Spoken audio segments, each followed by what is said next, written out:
Hi, welcome to Storytime. Today I will be reading a poem from the wonderful Norman Dubie from his collection, The Mercy Seat.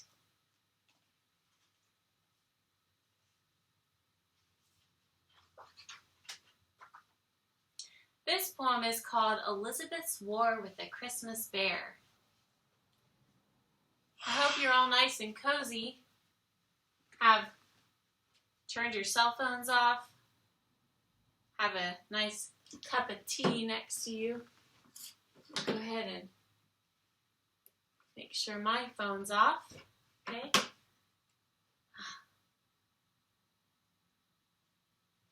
That's better. Okay. Elizabeth's War with the Christmas Bear by Norman Dubie. The bears are kept by hundreds within fences, are fed cracked eggs. The weakest are slaughtered and fed to the others after being scented with the blood of deer brought to the pastures by Elizabeth's men. The blood spills from deep pails with bottoms of slate. The balding queen had bear gardens in London and in the country. The bear is baited, its nostrils are blown full with pepper. The Irish wolf dogs are starved, then emptied, made crazy with fermented barley. And the bear's hind leg is chained to a stake. The bear is blinded and whipped, kneeling in his own blood and slaver. He is almost instantly worried by the dogs. At the very moment that Elizabeth took Essex's head, a giant brown bear stood in the gardens with dogs hanging from his fur. He took away the sun, took a wolf-hound in his mouth, and tossed it into the white lap of Elizabeth I. Arrows and staves rained on his chest, and standing, he then stood even taller. Seeing into the queen's private boxes, he grinned into her battered eggshell face. Another volley of arrows and pulls, and opening his mouth, he showed blood all over Elizabeth and her privy council. The very next evening, a cool evening, the queen demanded 13 bears and the justice of 113 dogs.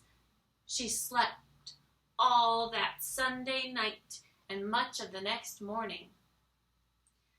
Some said she was guilty of this and that. The Protestant queen gave the defeated bear a grave in a Catholic cemetery. The marker said, "Peter, a solstice bear, a gift of the Starovich to Elizabeth." After a long winter, she had the grave opened. The bear's skeleton was cleared with lye. She placed it at her bedside, put a candle inside behind the sockets of the eyes, and then she spoke to it. "You were a Christmas bear. Behind your eyes, I see the walls of a snow cave, where you are a cub still smelling of your mother's blood, which is dried in your hair. You have troubled a queen who was afraid, when seated in shade, which standing you had created. A queen who often wakes with dreams of you at night. Now you'll stand by my bed in your long white bones, alone.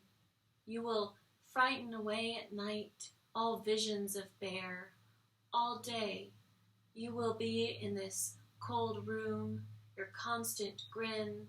You'll stand in the long white prodigy of your bones, and you are, every inch of you, a terrible vision. Not bear, but virgin." Thank you so much.